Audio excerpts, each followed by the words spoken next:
Bonjour, c'est Gilles sur boursicoté.com. Voici l'analyse technique du CAC 40 pour cette journée du lundi 26 mai 2014.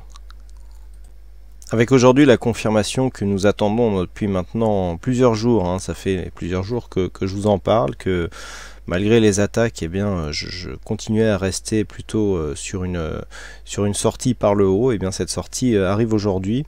Et bon, nous allons voir que même si les volumes ne sont pas au rendez-vous, les niveaux techniques sont plutôt intéressants et la cassure se fait d'une assez bonne manière. Donc effectivement, après une ouverture sur un gap haussier, le CAC 40 clôture sur le plus haut de la séance à 4526,93, provoquant un gain de 0,75% avec presque 34 points gagnés par rapport au cours de clôture de vendredi. Donc on s'inscrit en hausse. Ce qui est intéressant, c'est que cette zone ici, qui est tracée depuis maintenant quelques temps à 4496,50, est franchie sur un gap. Donc là, on a beaucoup plus de puissance que lors des précédentes attaques ici, où nous avions des bougies qui tentaient un franchissement, mais sur des zones hautes. On était vraiment ici, à part ici, où on avait tenté de préserver le support, mais on avait une brusque rechute. Là, on inscrit un nouveau plus haut, on franchit ici cette zone technique avec un gap haussier qui n'est pas totalement fermé, et on termine avec une clôture ici sur les plus hauts de la séance, qui est toujours un signe de force assez intéressant. Par contre, ce que nous pouvons maintenant remarquer, c'est que du point de vue des indicateurs, même sur le RSI reprend ici une course haussière et que le stochastique rentre en zone de surachat, nous avons donc le MACD qui accompagne bien le signal, mais nous avons une grosse baisse ici des volumes. Alors, c'était du point de vue des volumes, les avis sont partagés. On a vraiment très peu de volume, mais cela s'explique aussi par le fait que les places de Londres et de New York, à savoir Wall Street, étaient fermées pour cause de Memorial Day. Donc il y a toute la partie anglo-saxonne de l'investissement était absente. C'est ce qui explique en partie ce manque de volume. Ce que nous pouvons marquer toutefois, c'est que malgré ce manque de volume, on a réussi à inscrire ici un nouveau plus haut. Donc c'est relativement intéressant. On s'inscrit dans une volatilité faible, mais légèrement supérieure au jour précédent. Donc si on fait abstraction des volumes, le mouvement ici est intéressant. On vient attaquer la bande de Bollinger supérieure. Je vous avais dit que ça serait vraiment sur une attaque de cette bande de Bollinger que on réorienterait ici la tendance vers le haut, puisque pour l'instant, depuis ce contact ici que nous avions eu, on était plus ici sur un contact de bol inférieur. Donc le fait de revenir ici et de retrouver un contact bol sup, on réoriente la tendance plutôt vers une préférence haussière. Qui plus est, en inscrivant un nouveau point haut, donc là, on est vraiment dans une dynamique qui est en train de reprendre, donc à voir maintenant si cette zone sera préservée.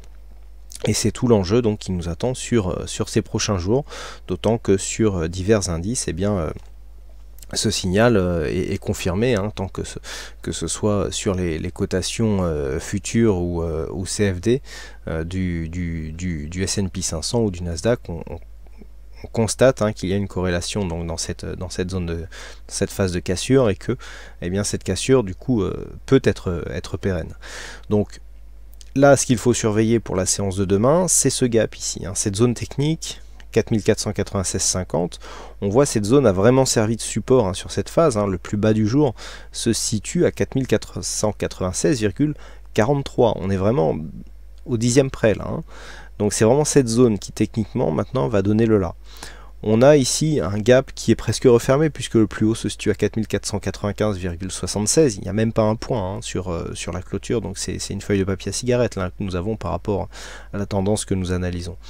Mais toujours est-il que malgré le contexte, je rappelle, où le CAC ici est fortement impacté par des dividendes, le sell in May and go away, je ne sais pas où il sera ce mois de mai. Les gens qui shortent tous les mois de mai, là je sais pas comment ils ont fait aujourd'hui. Si on rajoute les dividendes à ça, on est dans une forte phase haussière ici. En plus, avec cette cassure de résistance, on confirme le signal. Donc là, on est vraiment sur une belle impression. Maintenant, pour préserver cette dynamique, on a plusieurs options. Soit ici, on vient chercher un support sur cette zone des 4514, pour demain bien sûr, auquel cas on reste dans une dynamique très forte. Tant que l'on reste ici au-dessus de cette zone des 4514 pour demain, donc dynamique très forte. La dynamique est toujours haussière tant qu'on reste ici au-dessus de cette zone, et si le gap venait à être comblé, mais d'une manière qui semble imposer une zone de support, hein, qui sera donc confondue avec cette zone horizontale. Là aussi on reste dans une dynamique haussière, un peu moins forte que si on reste sur cette zone ici des 4514, pardon.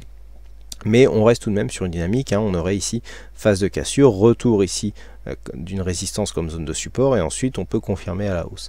Par contre, si on repasse ici sous cette zone et que l'on revient attaquer ici cette zone de support en bleu, il y a un risque de neutralisation, c'est-à-dire avoir une alternance ici entre des contacts moyen terme, bol inférieur, bol supérieur, et donc pour une continuité de tendance en range, et naturellement sur une cassure ici de cette zone des 4420, il y a risque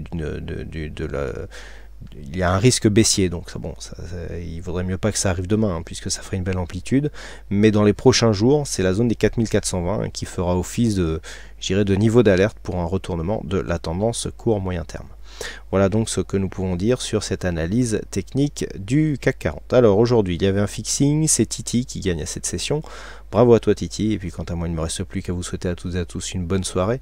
Bonne chance dans le prochain trade, et on se retrouve donc dès demain pour d'autres analyses techniques en vidéo. Bonsoir à tous.